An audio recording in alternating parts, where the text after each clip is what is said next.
صامد في الكفاح والإضراب هو السلاح. صامد في الكفاح دائما وطنيا القدرة الشرائية والارتفاعات المتزايدة في الأسعار في غياب الزيادة في الأجور.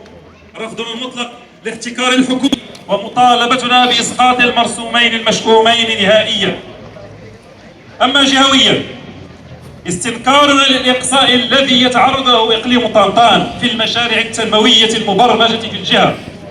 تنديدنا بالطريقة التي توفي بها المعطل إبراهيم صيكا ودعوتنا لفتح تحقيق نزيه لتوضيح ملابسات الوفاة.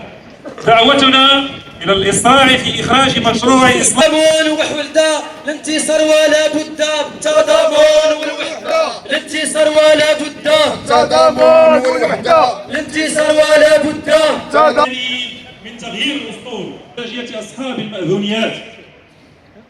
دعوتنا بالنسبة لتقوية الوضعيات المادية للموظفين وإيجاد الحلول المستثمر خلق مناصب شغل قارة.